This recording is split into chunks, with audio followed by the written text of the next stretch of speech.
सर्वेभ्यः नमो नमः। अहं डॉक्टर राजेंद्र शर्मा सृष्टिक्रमस्य रहस्योद्घाटनार्थं सूर्यसिद्धान्तः इति ग्रन्थम् अधिकृत्य किञ्चित् वक्तुं कथयितुं च उद्यतोऽस्मि। प्रियमित्राणि, भारतीय ज्योतिष शास्त्रे सूर्यसिद्धान्तस्य स्थानम् अत्यन्तम् उन्नतं सम्मानितं च। सूर्य सिद्धान्तस्य प्रसिद्धिः आर्ष ग्रंथ रूपेण वर्तते। यद्यपि वर्तमान सूर्य सिद्धान्तः पूर्ण रूपेण आर्ष ग्रंथः नास्ति, तथापि अस्य मूले बहवः अंशाः सूर्योपदिष्ट सूर्य सिद्धान्तस्यैव वर्तन्ते। अतएव सूर्य सिद्धान्तः स्वयमेव पूर्ण सिद्धान्तः। सूर्य सिद्धान्ते सृष्टि क्रम विषये सूर्यांश पुरुषेणोक्तं यत् वासुदेवः परं ब्रह्म तन्मूर्ति पुरुषः परः अव्यक्तो निर्गुणः शान्तः पंचविंशात् परो व्ययः। अर्थात वासुदेव ही परम ब्रह्म है, इन्हीं की मूर्ति परम पुरुष है। ये अव्यक्त, निर्गुण, शांत और 25 तत्वों से परे हैं तथा अव्यय हैं अर्थात निर्विकार हैं। अब यहां वासुदेवः परम ब्रह्म कहा गया है। अत्र वासुदेवस्य कः अर्थः, को अभिप्रायः। जब इसका हम विग्रह करते हैं तो होता है वसति विश्वमखिलम् अस्मिन्निति अथवा विश्वस्मिन् निखिले वसति इति वासु। अर्थात इसमें सारा विश्व रहता है या इस सारे में ही विश्व रहता है। कहने का मतलब है कि यह संपूर्ण विश्व में विद्यमान है या संपूर्ण विश्व ही इसमें विद्यमान है, उसी को वासु कहा गया है। तो यहां वासु का अर्थ हुआ दिव्यति भाषते प्रकाशते वा स्वयमिति देवः वासुश्चासौ देवश्चेति वासुदेवः। अर्थात जो स्वयं चमकता है या प्रकाशित करता है, ऐसा देव ही वासुदेव है। तो यहां वासुदेव का अर्थ हुआ सर्वव्यापक या समस्त विश्व व्यापक। अब इसका द्वितीय विग्रह जो होता है वह है वसुदेवस्यापत्यम पुमान् वासुदेवः इति विग्रहानुसारं भगवतः श्री कृष्णस्य ग्रहणं भवति। अर्थात वसुदेव की संतान जो पुरुष जाति की है वह वासुदेव है। इस विग्रह के अनुसार भगवान श्री कृष्ण का ग्रहण किया जाता है। अत्र कृष्णस्तु भगवान स्वयं, कृष्णस्तु भगवान स्वयं इति श्रीमद् भागवत वचनानुसारं श्री कृष्णस्य ब्रह्म रूपत्वेन ज्ञानं भवति। परन्तु अत्र कृष्णस्याविर्भावस्तु द्वापर युगे जातः। अतः कार्य कारण भावतया कार्य कारणतया च जगन् निरूपणे तस्यानुपयोगाच्च प्रथम विग्रहस्य ग्रहणमेव समीचीनं प्रतीयते। अर्थात श्रीमद् भागवत के अनुसार भगवान कृष्ण तो स्वयं ही ब्रह्म के स्वरूप हैं, लेकिन यहां देखें कि कृष्णावतार जो हुआ वह द्वापर युग में हुआ, जबकि सृष्टि का आरंभ, सृष्टि की रचना का कार्य पूर्व में ही हो गया था। अतः कार्य एवं कारण के भाव से यदि हम देखें तो यहां पर संसार की रचना में श्री कृष्ण का योगदान नजर नहीं आ रहा है। इसलिए प्रथम विग्रह ही यहां पर समीचीन प्रतीत होता है। उसी विग्रह के अनुसार हम आगे चलते हैं। जो सूर्यांश पुरुष ने आगे के श्लोकों में कहा है उसको देखते हैं। आगे सूर्यांश पुरुष कहते हैं कि प्रकृत्यंतर्गतो देवो बहिरंतश्च सर्वगः संकर्षणो अपह सृष्टवादौ तासु वीर्यम अवासृजत।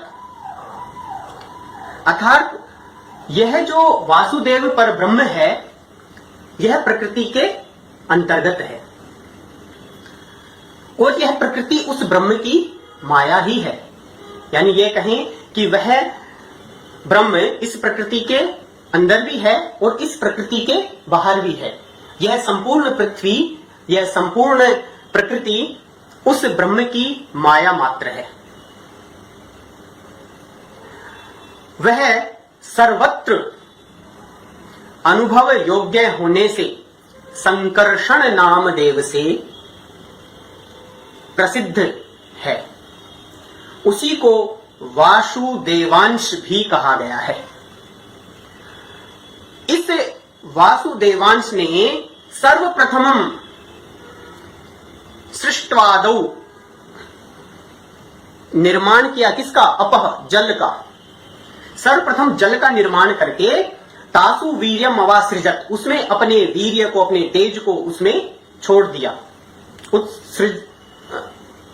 उसमें उत्सर्जित कर दिया। और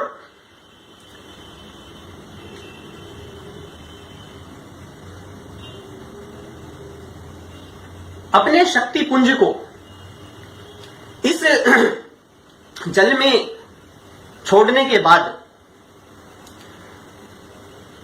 आगे क्या होता है वह सूर्यांश पुरुष कहते हैं।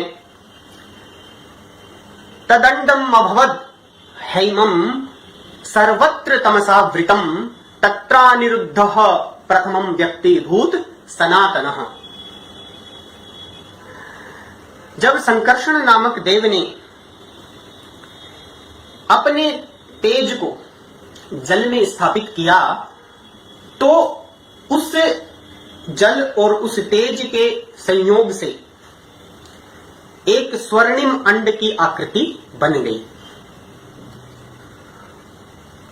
और वह तमसावृतम, तमस कहते हैं अंधकार को, वह सर्वत्र तमसावृतम, सभी जगह से, अंदर से बाहर से, सभी स्थानों से अंधकार से घिरी हुई थी। उस स्वर्ण अंडाकृति से सर्वप्रथम भगवान अनिरुद्ध प्रकट हुए। तत्रानिरुद्धः प्रथमम, प्रथम जो देव थे, प्रथम जो सनातन पुरुष हुए, वह उनका नाम भगवान अनिरुद्ध, जो कि उस अंड से उत्पन्न हुए। और आगे इसी भगवान अनिरुद्ध की वेदों में चर्चा आएगी, जहां पर इसको हिरण्यगर्भ आदि नामों से भी बताया गया है। तो सूर्यांश पुरुष के द्वारा आगे कहा गया कि हिरण्यगर्भो भगवानेशः छंदसी पठ्यते आदित्यो ह्यादिभूतत्वात् प्रसूत्याः सूर्य उच्यते। अर्थात यही भगवान हिरण्यगर्भ हैं जिनको छंदसी अर्थात वेदों में नाम दिया गया हिरण्यगर्भ। वेदों में उल्लेख है, कहा गया है हिरण्यगर्भः समवर्तिताग्रे भूतस्य जातः पतिरेक आसीत्। तो आदि में उत्पन्न होने के कारण इन्हीं का नाम, इन्हीं हिरण्यगर्भ का नाम आदित्य कहा गया। और क्योंकि अंड से प्रसूत हुए हैं, अंड से उत्पन्न होने के कारण इन्हीं को सूर्य भी कहा गया।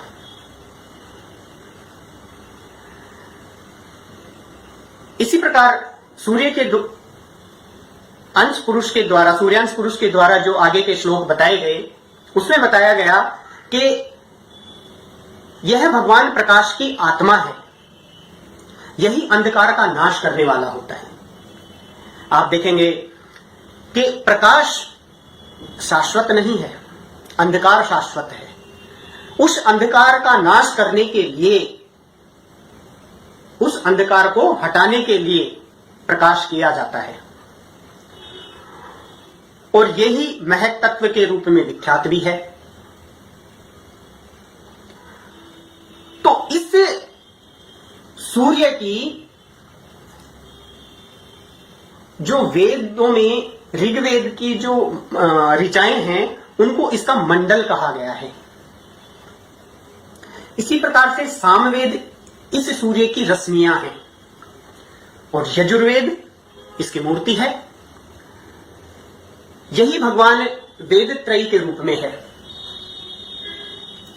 तथा ये काल की आत्मा है, स्वयं प्रकाशक है, सर्वव्यापी है, सूक्ष्म है।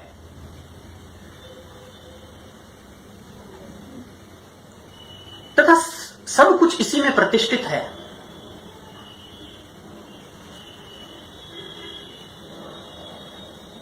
जो विश्व रूपी रथ को, संवत्सर रूपी रथ के जो चक्र होते हैं, पहिए होते हैं, वे उसको आगे की तरफ ले जा रहे हैं, और सप्त अश्व, छंद रूपी सप्त अश्व जो हैं, वह इस रथ को खींच रहे हैं। इस प्रकार सूर्य 7 अश्वों से, 7 छंद रूपी 7 अश्वों से और रथ पर विराजमान होकर के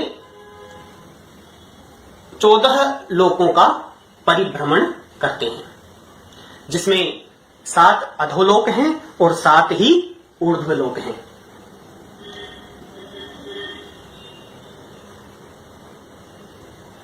इन भगवान सूर्य के 3 भाग अदृश्य हैं, अमृत हैं।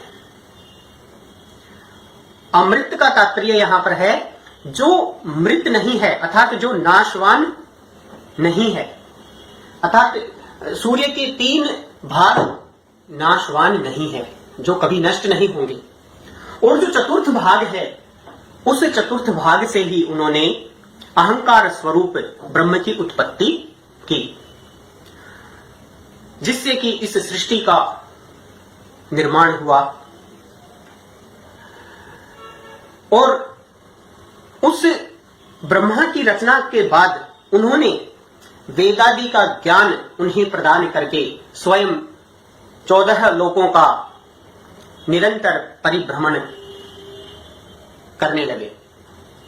सृष्टि की पूरी जिम्मेदारी भगवान ब्रह्मा को अर्पित करके, समर्पित करके स्वयं 14 लोकों का परिभ्रमण निरंतर करने लगे। ऋग्वेद में जो पुरुष सूक्त है, उसमें भी कहा गया है कि पादोस्य विश्वाभूतानि त्रिपादस्यामृतम दिवि त्रिपादूर्ध्व उदय पुरुषः पादोस्यः भवत् पुनः। कि भगवान के 3, भगवान जो सूर्य हैं, उनके 3 चरण, 3 पाद जो हैं, वे अमृतमय हैं, अदृश्य हैं, अव्यक्त हैं, अगम्य हैं। परंतु जो है चौथा जो भाग है, वह सृष्टि की उत्पत्ति का कारण है। परंतु यहां विचारणीय विषय यह है कि सूर्या चंद्रमसौ धाता यथा पूर्वम अकल्पयत इति श्रुति वचनानुसारम ब्रह्मणा सूर्योत्पत्ति कथिता। अत्र सूर्य सिद्धांते च सूर्यो ब्रह्मणामुत्पादितः। तर्हि सत्यं किम? ब्रह्मा ने सूर्य की उत्पत्ति की या सूर्य ने ब्रह्मा की उत्पत्ति की? क्योंकि वेदों के अनुसार तो कहा गया कि सूर्या चंद्रमसौ धाता यथा पूर्व कल्पयत, सूर्य और चंद्रमा की उत्पत्ति ब्रह्म ने की है। तो आखिर सत्य क्या है? तो वस्तुतः ब्रह्म कल्पितः सूर्यः स चक्षौ सूर्यो अजायत इति वेद वाक्यानुसारम ब्रह्मणा स्वचक्षुषा सूर्यं दृष्टः न तो स सूर्यो ब्रह्मणोत्पादितः। अतएव भट्ट कमलाकरेण स्व सिद्धांत तत्व विवेके कथितम यत् ब्रह्मा न सूर्यादधिकः कथांचिदिति, यानी ब्रह्मा सूर्य से किसी भी स्थिति में अधिक नहीं हो सकते। ध्यान रहे, यहां पर ब्रह्मा के विषय में जो पूर्व चर्चा हमने की है वह पर ब्रह्म है और सृष्टिकर्ता ब्रह्म यहां पर अलग है। जो सृष्टिकर्ता ब्रह्म है उनकी उत्पत्ति सूर्य से हुई है, लेकिन जो पर ब्रह्म है उन्होंने सूर्य को उत्पन्न किया है।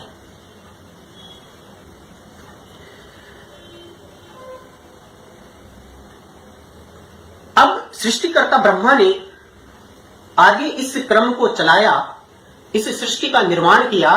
तो ब्रह्मा के द्वारा क्या क्या किया गया आगे वो बता रहे हैं कि अथ सृष्ट्याम मनश्चक्रे ब्रह्मांकार मूर्तिमृत मनश्चंद्रमा जज्ञे सूर्यो अक्षणो तेजसाम निधि।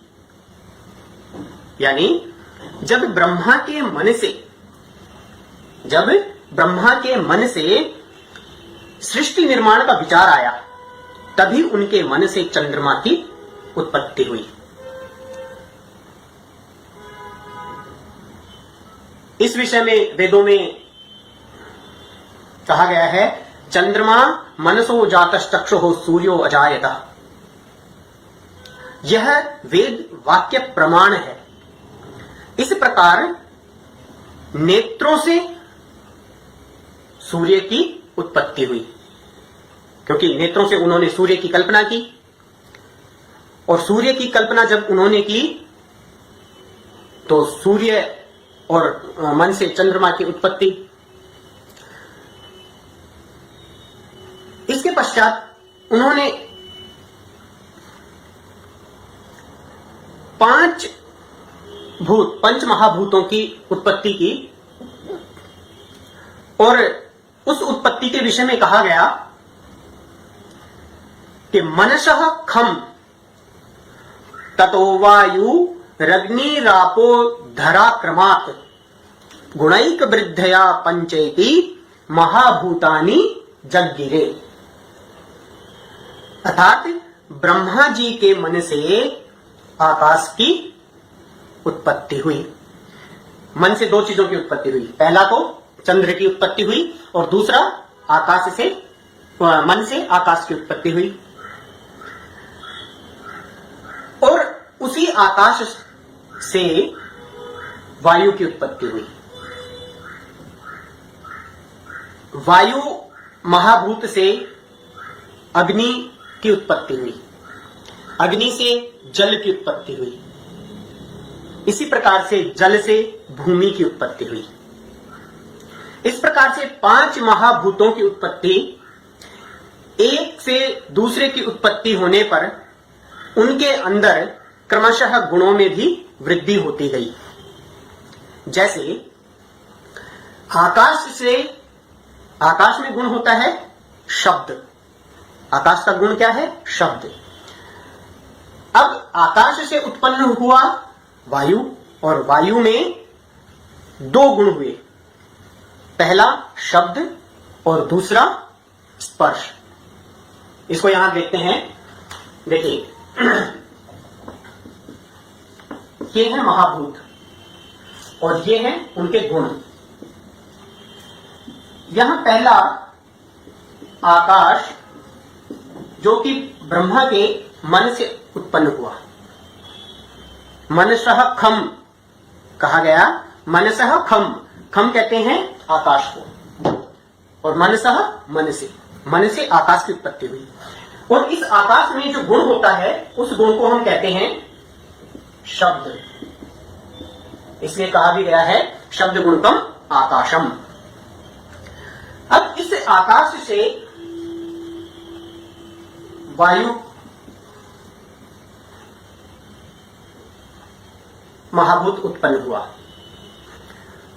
और इस वायु महाभूत में एक गुण तो आकाश का ही रहेगा क्योंकि आकाश से उत्पन्न हो रहा है, तो शब्द तो आकाश गुण से आया।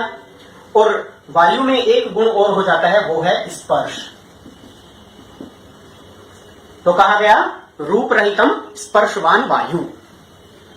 रूप से रहित है परंतु उसके स्पर्श का हमें अनुभव होता है, इसलिए शब्द के साथ उसमें स्पर्श भी एक गुण और जुड़ गया। इस प्रकार से दो गुण हो गए वायु के। इसी वायु महाभूत से उत्पन्न हुआ अग्नि, और इस अग्नि में एक गुण और बढ़ गया। शब्द और स्पर्श तो पहले से ही थे, और अगला जो गुण है वह है रूप, अर्थात अग्नि का स्वरूप भी होता है। उसमें शब्द, स्पर्श और स्वरूप तीन गुण होते हैं अग्नि में। अब इसी अग्नि से जल की उत्पत्ति होती है। चौथा है जल, ये पंच महाभूतों में चौथा है जल। और इससे इसमें कौन कौन से गुण विद्यमान हैं? शब्द, स्पर्श, रूप और अगला है रस। जल में ये गुण विद्यमान रहते हैं। शब्द भी है, स्पर्श भी है, रूप भी है और रस भी है। अर्थात जब हम पानी को ग्रहण करते हैं तो हमें रस की अनुभूति होती है। इसी प्रकार से हमारे चार महाभूतों के बाद पांचवा जो महाभूत है वह है पृथ्वी, जो कि जल से उत्पन्न होता है। और इसमें एक गुण और बढ़ जाता है। इस प्रकार से हमारे गुणों की संख्या हो जाती है 5। पहला है शब्द, दूसरा है स्पर्श, तीसरा है रूप, चौथा है रस और पांचवा है गंध। इसीलिए कहा गया है तत्र गंधवती पृथ्वी, अर्थात पृथ्वी में एक लक्षण होता है गंध का। गंधवती पृथ्वी कहा गया है इसलिए। तो पृथ्वी में गंध के अलावा ये गुण भी विद्यमान है। शब्द भी है, स्पर्श भी है, रूप भी है, रस भी है और गंध तो है ही। इस प्रकार से पृथ्वी में 5 गुण विद्यमान हैं। अब इन्हीं पंच महाभूतों से हमारे 5 ग्रहों की उत्पत्ति होती है। इन 5 ग्रहों में आकाश से बृहस्पति, वायु से शनि, अग्नि से मंगल,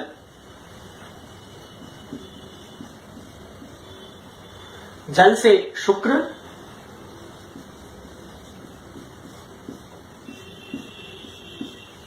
और पृथ्वी से बुध ग्रह की उत्पत्ति हुई। इस तरह से ब्रह्मा ने ग्रहों की जब उत्पत्ति की, उसके बाद इस संपूर्ण ब्रह्मांड को 12 राशियों में अर्थात 12 राशियों में विभक्त कर दिया और 27 नक्षत्रों में भी इसको विभक्त कर दिया। संपूर्ण ब्रह्मांड को 12 भागों में विभक्त करके 12 राशियों में विभक्त कर दिया और इसी ब्रह्मांड को 27 भागों में विभक्त करके 27 नक्षत्रों को बना दिया। अब 12 राशि और 27 नक्षत्र बन गए। अब ब्रह्मा ने सत्व, रज और तमोगुण से जीव की उत्पत्ति की। आज के लिए बस इतना ही। धन्यवाद। नमो नमः।